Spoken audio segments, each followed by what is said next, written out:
வீட்ல இருக்க போர் அடிக்குதுப்பா, எங்கேயாவது என்ன வெளியே கூட்டிட்டு போங்கப்பா அப்படின்னு சொல்லி ருத்திகா பாப்பா என்கிட்ட கேட்டுட்டே இருந்தாங்க. சரி சாமி வாப்பா ஏதாவது சாப்பிட போலாம் அப்படின்னு சொல்லிட்டு பாப்பாவை கூட்டிட்டு போனாங்க.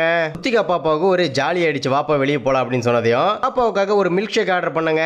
பாப்பா அதை விரும்பி விரும்பி குடிச்சிட்டு இருந்தாங்க. ரீதா சும்மா இருப்பாங்களா, பசு பாப்பாக்கு மட்டும் வாங்கி கொடுக்குற எனக்கு என்ன அப்படின்னு சொல்லி ரீதா கேட்டாங்க. ரீதாவுக்காக ஒரு பர்கர் ஆர்டர் பண்ணேன். அது ரீதா விரும்பி விரும்பி சாப்பிட்டு இருந்தாங்க. நான் சும்மா இருப்பேனா, ரீதாவுக்கும் பாப்பாவுக்கும் மட்டுமா எனக்கு அப்படின்னு சொல்லிட்டு சிக்கன் விங்ஸ் ஆர்டர் பண்ணுங்க.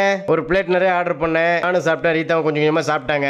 அப்புறம் பாப்பா வந்துட்டு அப்பா இந்த மில்க் ஷேக் நீங்களும் குடிங்க அப்படின்னு சொல்லி பாப்பா சொன்னாங்க. நானும் கொஞ்சம் குடிச்சேன். அப்புறம் வாங்கின அந்த விங்ஸ் ரீதாவும் நானும் மாறி மாறி சாப்பிட்டோம். ரொம்பவே சூப்பரா இருந்தது. பாப்பா பாருங்க அந்த மில்க் ஷேக் குடிக்கிறதுல எவ்வளவு ஆர்வம் காட்டிட்டு இருக்கான்ட்டு. பாப்பாவுக்கு ரொம்ப ரொம்ப பிடிச்சிருக்கும் போல் இருக்கு. சரி சாமி ஃபுல்லாவே நீயே குடிச்சுக்கப்பா அப்படின்னு சொல்லிட்டேன். அப்புறம் இன்னொரு பர்கர் ஒன்று ஆர்டர் பண்ணோம், சிக்கன் ஃபிங்கர்ஸ் ஆர்டர் பண்ணோம். எல்லாமே சாப்பிட்டாங்க, எல்லாமே சூப்பரா இருந்தது.